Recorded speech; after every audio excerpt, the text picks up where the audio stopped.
And back to the importance of the news articles, decision makers in the largest companies are much more likely to visit a firm's site after seeing the firm's name in a news article than those in smaller companies. That's 87% of the buyers in the 500 million plus firms said that news articles are important.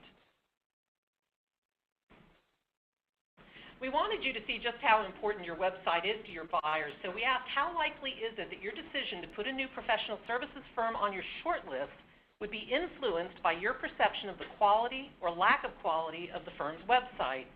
3/4 say they are likely to be influenced by your website's quality. Wow, that's huge. So that's saying all other things being equal, the decision to get on their short list, that could hinge on the quality of your website. And I guess the next part of the discussion should be what is quality and how do we define quality. And to date, the best I can say is you know it when you see it, but certainly we could go into this at another discussion, and we're going to have a seminar next week without any technical difficulties at all that's going to be called Designing the Interactive Experience, where we're really going to learn in detail about website quality. Then we also asked, have you ever put a professional services provider on your short list based on information you found on their website? And half had. So you need to have the quality website and you need to have the right information on it, but what is the right information? We asked what they're looking for on your website. How important are the following when you review the website of a professional? Specific industry experience, practice area descriptions, overview of firm, office locations, professionals' biographies, specific project experience, and number of professionals. The green bar on these means this is a must-have item. They've got to have this on your website. The gold is nice to have, white is don't need. And you can see that industry-specific experience is most important. You can even see that it trumps practice area descriptions where it was inverted in results that we had a little bit earlier. But everybody comes to your site, I say this all the time, wearing their industry hat. They first want to know what understanding you have of their industry, of their lingo, of the trends, of the problems that that particular industry faces. All other things being equal, industry experience trumps everything else. And interestingly, in 2000, we found specific project experience was #1 in importance. That's dropped down to #6, but it's still a must-have for more than half of the buyers. So this is a site that's just been launched, Kilpatrick Stockton, and wanted to show here how a site built its homepage around an experience center. So you're really talking about getting that information front and center. We asked how important are the following when you review the website of a professional. This is the continuing list. Stated service philosophy, updates, alerts, case studies and success stories, press releases about the firm, seminar and event information, diversity statistics. These are still fairly important. They're at least nice to have for most folks. So they should be considered secondary to the first group, but they are important. These results, I think, if you were to gather those two slides together, become a blueprint for the design of your homepage. Of course, your brand message is the most important thing that you want as a takeaway. But nevertheless, the other information that we've highlighted in these results indicates how you should build a homepage, how you should build a website. We asked how they find the professionals on your website. Remember that statistic of the million-plus lawyers. How do they get the ones exactly that they need? We asked, when you search for a professional on a firm's website, do you ever search by practice area and industry? Yeah, they do. 99% by practice area, 96% by industry. We wanted to give you the order in which you should tee up these items about the professionals, and so we asked, when you search for a professional on a firm's website by the following methods, in what order do you typically search? And you see the light green bar on the top for practice area, that's #1. The darker green for industry makes that #2. The gold for office location, #3. Red for name of professional makes that one 4th. The big flag is the name of the professional. So often we hear when we walk in, I want to put that professional search right on the home page. I know they're coming to us via a referral, and we need to put that front and center. But this shows you, I believe, pretty clearly that that's wasted space. That's a wasted activity on your home page. And I've just brought up a site, not to pick on Fulbright, but I am.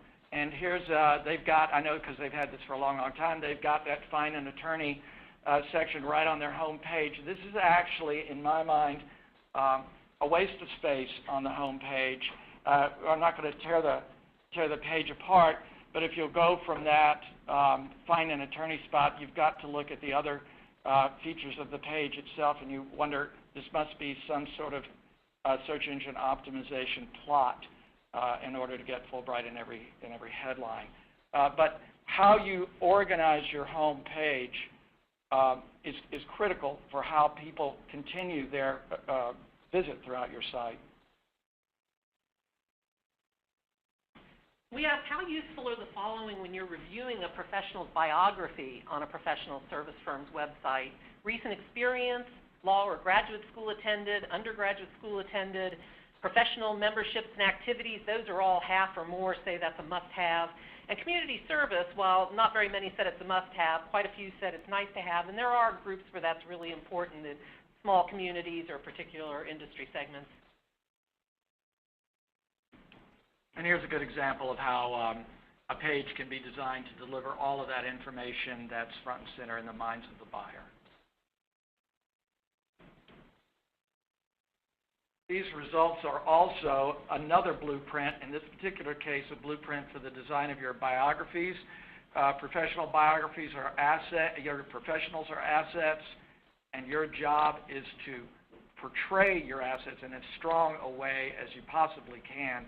So it's, there's many folks who really believe that I want my site to be really clean and crystal, just polished, scrubbed clean, but people are looking for a lot more information than that kind of design philosophy will allow.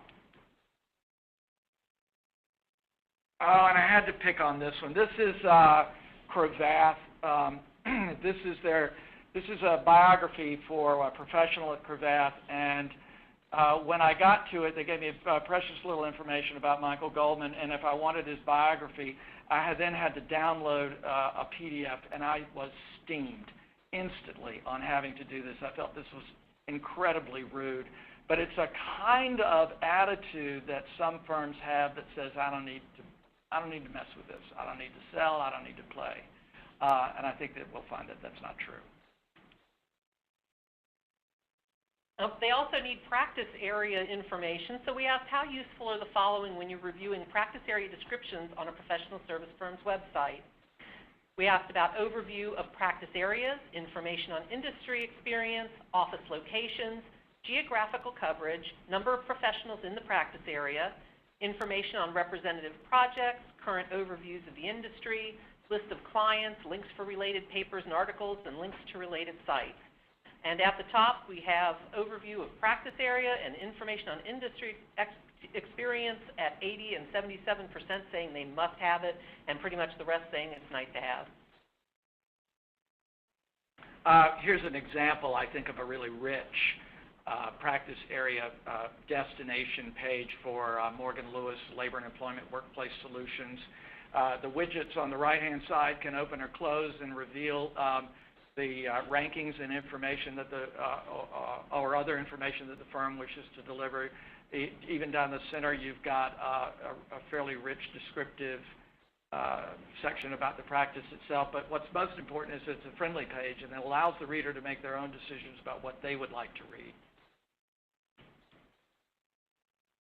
In the same case here, we've got, with Dixon Hughes, a focus on industries, and throughout their page, they're going to start and list their industries. This is something that accounting firms are very, very good at. Law firms are just beginning to come around to the idea, understanding that a focus on industries, what we do for industries, is important. Navigant, the consulting firm, really these consulting firms make their business in industry verticals, and so we're going to find that they do that. Here's another one back to Kilpatrick Stockton and their industry list, which is quite substantial on the going down that right-hand side.